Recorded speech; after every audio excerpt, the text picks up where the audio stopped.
So, welcome back, grade 12s.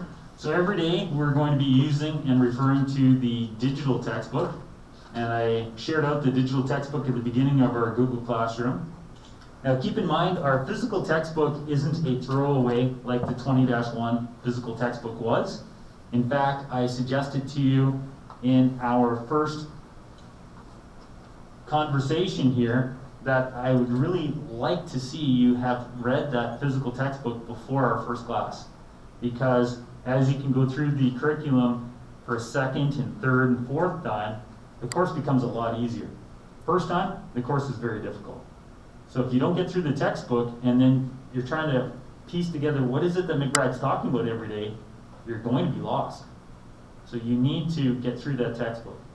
So you have a 4-day weekend coming up. If you haven't read through it yet, you really need to get through it.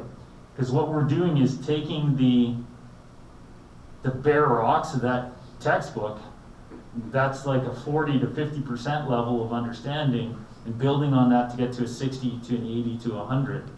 And if I'm talking about stuff at the 60, 80, and 100 level, and you don't have those basic rocks mentioned in the textbook, you're going to be lost. But we don't have a lot of time to just sit and watch each other read the textbook either, because we do need to be done the course by Christmas.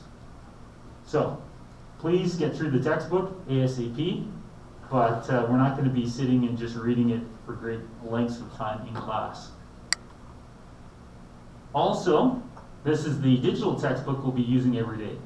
So today, if you click on the digital textbook, and then once you're in it, you would go down to lesson 2, because today will be lesson 2, hopefully maybe 3. You can get down there, click on lesson 2, and if you did that, then this would pop up. So what is today's lesson about? Liberalism. So at the end of today's lesson, we hope you'd be able to define liberalism. We would hope that you'd be able to understand the birth of liberalism. We'd hope you'd be able to understand that liberalism is something that is quite criticized and why it's criticized, and that ultimately liberalism has evolved. So with regards to the physical textbook, parts of today's class is coming from chapter 2, but parts of it is also coming from chapters 3 and 4. So last day we did look at this definition of liberalism, and I thought that since today's lesson is based on what is liberalism, that's a logical place to get started. So this says liberalism is the philosophy of our time. So it's a philosophy then, right? What is liberalism? It's a philosophy. It's an ideology. It's a worldview. It's the way we process the world around us. It's a set of beliefs and values and assumptions. And within that umbrella of ideologies, liberalism is the main one we study this year. But this one is saying liberalism is the philosophy of our time, so it's relevant to us, because it does not try to conserve every tradition of the past. So what is liberalism? It's not conservatism, is what that fragment is telling you. Breaking down language is basically this course. Learning how to break language down. And for university, for many of your arts and humanities courses, and some of your things in science, breaking language down will be important. Because it does not try to conserve every tradition of the past, right there it announces to me that what is liberalism? It's to some extent the antithesis of conservatism. Conservatism is, as you may remember from Social 20 and Edmund Burke, conservatism is this idea that I like the status quo. I don't like change. That's conservatism. Pro-status quo. I like it the way it is. So Edmund Burke looked at the French Revolution and he was disgusted. And the only other thing we really know about Edmund Burke is he believes that we are today attached to our ancestors in a great chain of being. A great chain of being. Right? So why am I here in 2020? What's my ancestors that through their sacrifices have provided me this opportunity. So I shouldn't quickly betray their values and beliefs and assumptions. I shouldn't change, I shouldn't alter that course so dramatically as to somehow dishonor my ancestors. So when it says liberalism is a philosophy of our time because it does not try to conserve every tradition of the past, we can infer that it's implicitly implying, right? Implicit. There's an implicit connection to conservatism. That liberalism is the antithesis of conservatism. Antithesis, right? Antithesis. It's someone saying, yeah, you know what, we're going to do this instead. So whereas liberalism allows for change, conservatism does not. So one way to say what is liberalism, it's pro-change. What is conservatism? Pro-status quo. Edmund Burke, at the head of conservatism, in a historic sense, is saying we need to honor our ancestors. We're part of a great chain of being. John Locke and others at the head of liberalism, John Stuart Mill, some see as one of the fathers of liberalism, they would suggest that you are unique and special, and therefore you should be allowed to explore your own individuality. So even within that, what I've just shared with you, we should say that, okay, now individualism is an identifying characteristic of liberalism. So last day we talked about individualism and collectivism. Does that mean that individualism is liberalism? They're definitely overlapping here for sure. So liberalism economically is capitalism.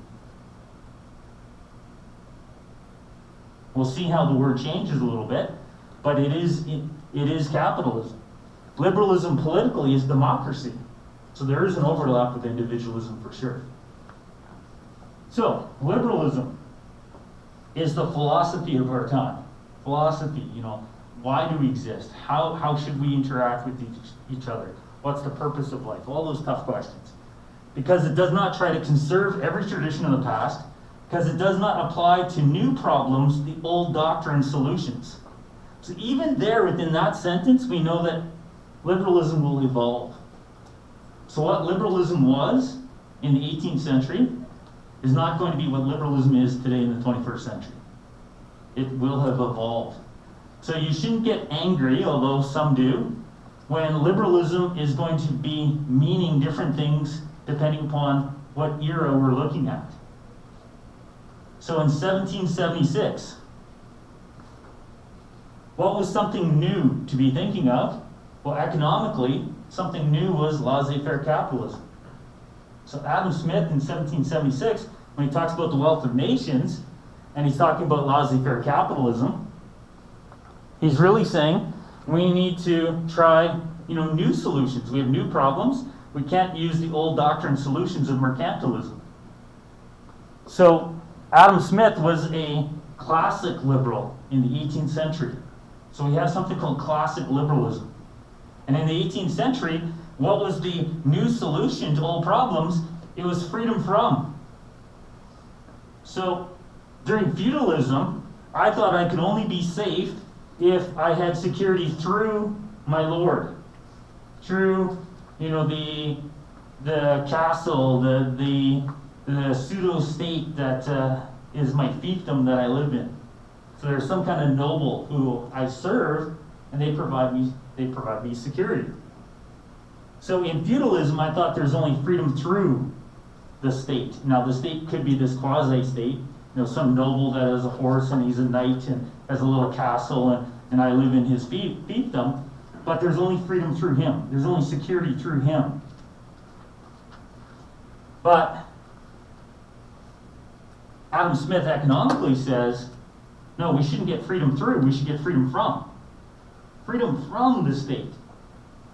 So economically, he's trying some new doctrines in 1776.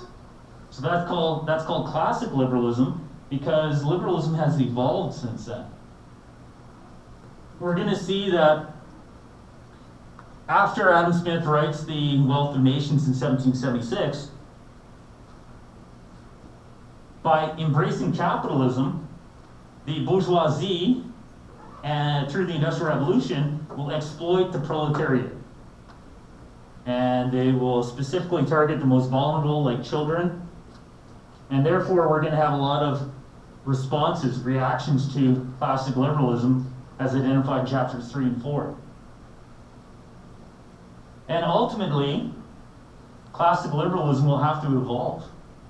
And the moment, really the final catharsis that forces classical liberalism to evolve was the Great Depression. That in 1929, the stock market crashes.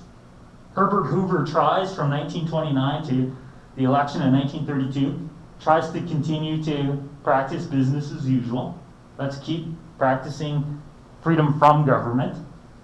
But FDR runs on the New Deal, which is freedom through government again. We call that modern liberalism. So some people get frustrated with the word liberalism because we have classical liberalism, we have modern liberalism. We're going to talk about neoliberalism. We're going to talk about illiberalism. We're going to talk about non-liberalism. We'll talk about the Liberal Party that might not be that liberal. So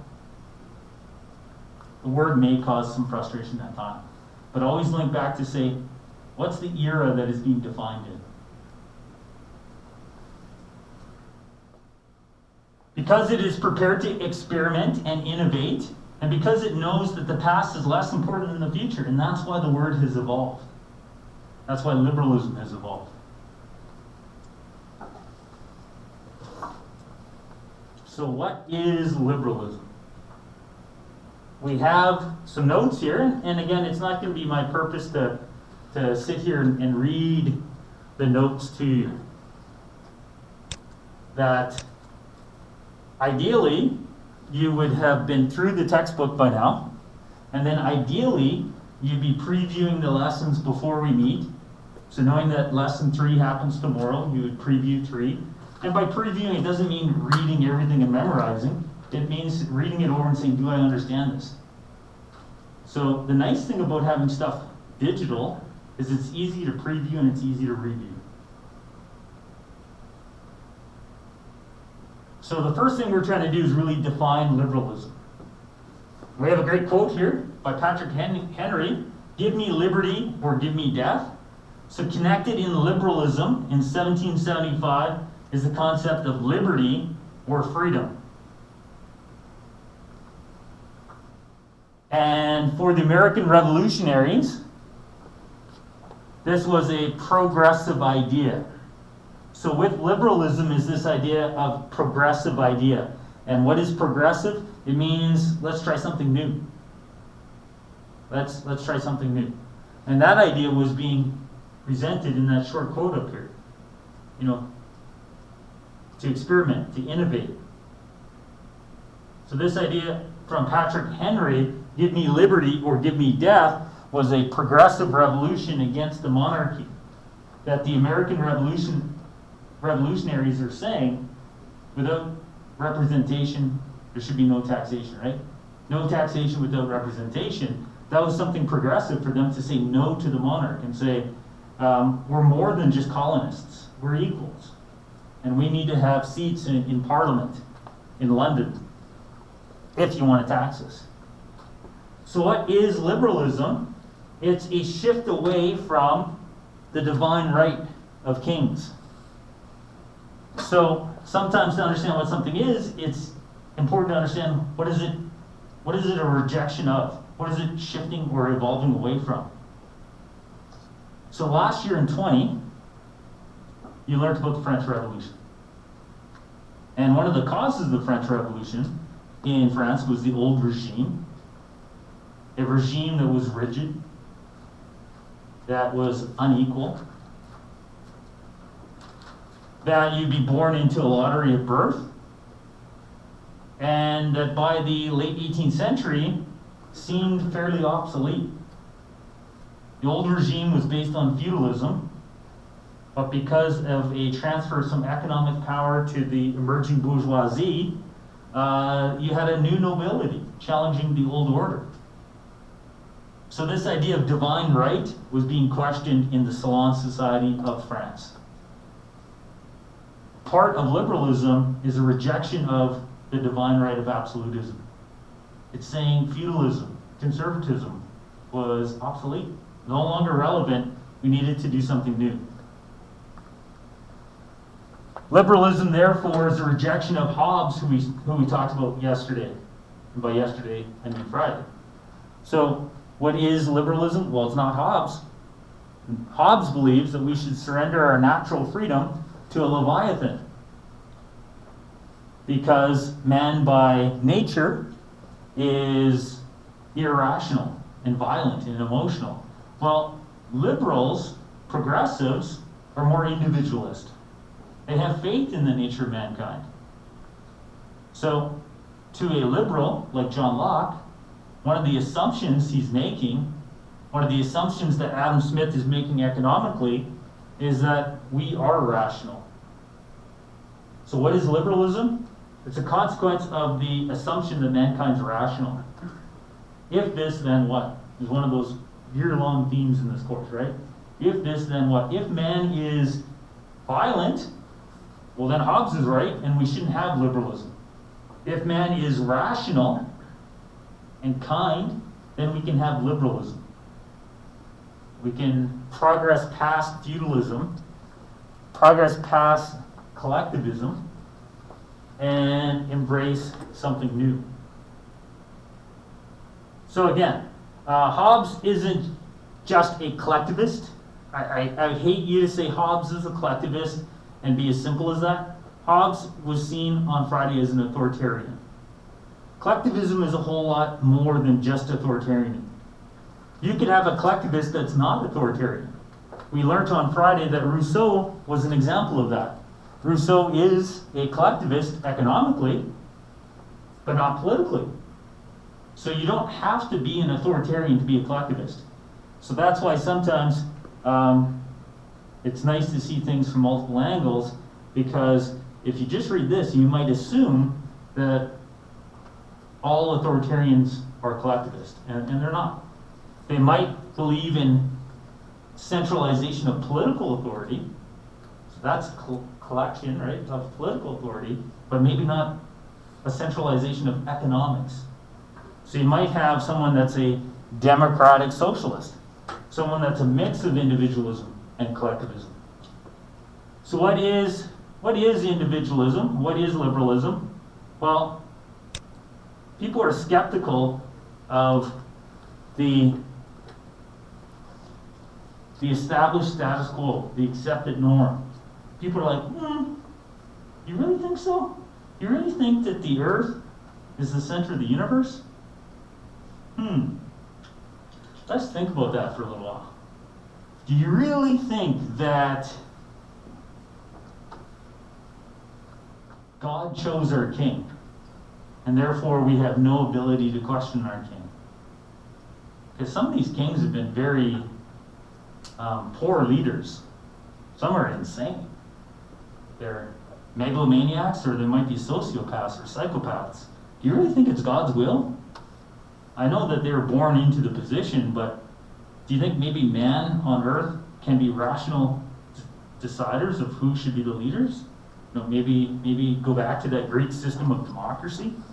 So what is the birth of liberalism? Well, it's the rebirth of Greek thought. It's the Enlightenment. This is what the classic liberalism of the 18th century is.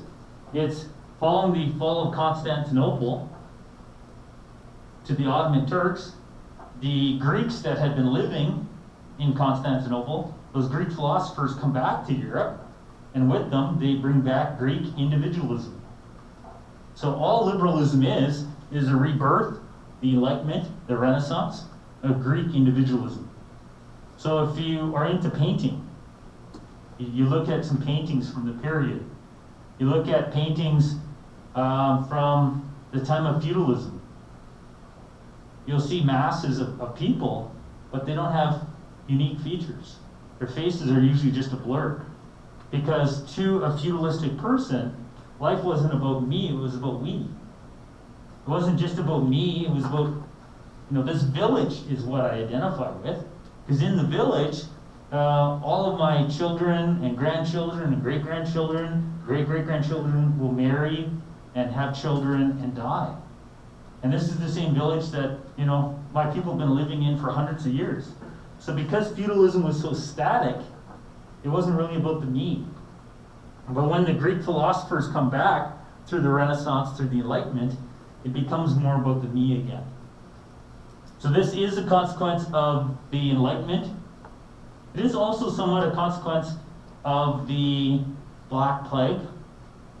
Because the Black Plague had decimated so many people in Europe, it created new opportunities.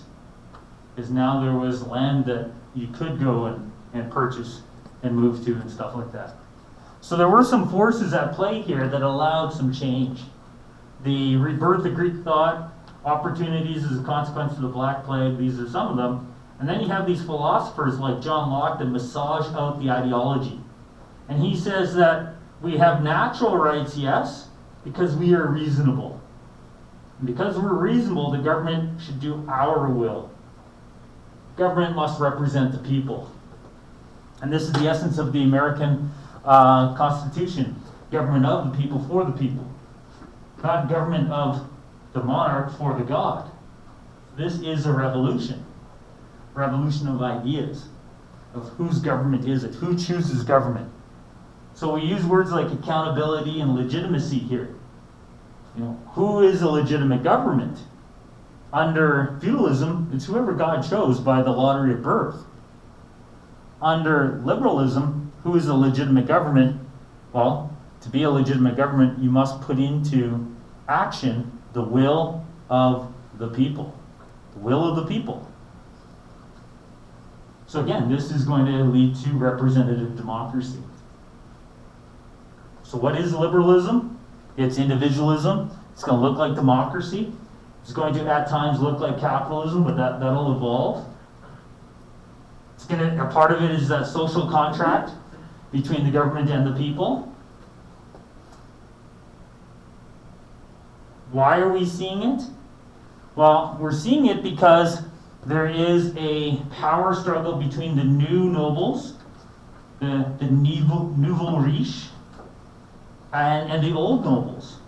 You have the nobility, the old nobles, the nobles of sword, who won their nobility on the battlefield, but that was becoming less and less as it was becoming more, soldiers were more professional mercenaries now.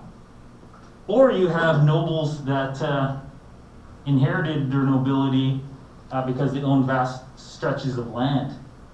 But with the Industrial Revolution, agriculture ceases to be the #1 industry, and now we have, factories and textiles is becoming the emerging industry. So who's at the head of that? It's not Lord Tippentop, made that up. It's, some guy who owns the factory. So you have this nouveau riche, these new guys getting rich, and as they get economic power, they're going to want political power. So with economic power, they're going to covet political power, and you saw that in the French Revolution. Who led the French Revolution? The Third Estate. But not just anyone within the Third Estate. It was men like Robespierre and Danton and Desmoulins. Who were they? They were the new rich. They were lawyers. They had interest in some of the wealth created through the age of exploration. And they had industry. So what is liberalism? You can define it by 5 things. Freedom. We talked about John Stuart Mill and the Harm Principle Friday.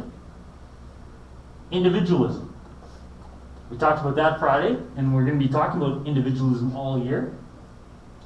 It's the idea that we're reasonable and rational.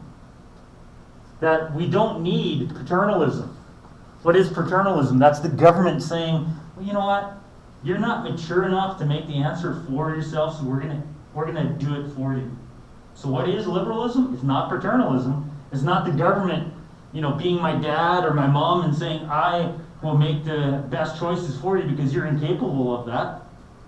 No, liberalism is individualism, right? It's faith in us to be self-governing. It's justice. So at the beginning of the French Revolution, what is justice? Well, justice is meritocracy. How frustrating would it be to be in this class and know that I'm not going to mark you guys equally? I've already predetermined what everyone's going to get. Because of the lot that you were born into. And regardless of what you achieve here, some of you will have opportunities to go to universities and colleges and enter in business and into the army and stuff just based upon who your parents and grandparents were. That's what liberalism is a revolution against. It's meant to be based on meritocracy. So how did Napoleon revolutionize the Grand Army? He introduced meritocracy. Because he understood that the best nobles were not the best generals. That sometimes the art of generaling was something that the commoners knew. He was a noble, but he was a lesser noble, right? And he was their greatest general. So he embraced meritocracy, and that's a pillar of liberalism, which unfortunately becomes distorted when you look at, capitalists in 2020 and stuff like that. There's going to be things like rule of law, equality of opportunity, not equality of outcome. Equality of outcome is socialism. Liberalism, capitalists believe in equality of opportunity. And because they believe in equality of opportunity, we cannot allow there to be monopolies. So if you have a monopoly, and no one can compete with you, then the market's not really free. And there is no equality of opportunity. So one of the keys to liberalism will be this equality of opportunity. Another key is tolerance, a tolerance of differences. So we look at 2020 and we see plurality and multiculturalism and tolerance and people re-identifying as this and that. This is all part of the chain of liberalism, right? That we can be unique and different. But it is evolving. But some people criticize it. They say that it's too much freedom. They say that sometimes traditional values were good and we shouldn't just get rid of them. People shouldn't be chastised for saying Christmas. There are some traditions that maybe are worth protecting. Or if I'm a traditionalist and you're not, what gives you the right to be intolerant of me? If your ideology is based on tolerance and you cannot tolerate my traditionalism, then your ideology is a facade and you're a hypocrite. So we see a lot of that. We see a lot of hypocrisy in America in the liberal left who will not tolerate the conservative right. And it's like, but your defining characteristic is meant to be toleration, but you won't tolerate us? Well, that's weird. So we're going to be talking about the spectrum now a little bit, left and right, but I'm going to stop it there, give you a little bit of time to catch up and look over the textbook, and I'll upload this video before my computer crashes.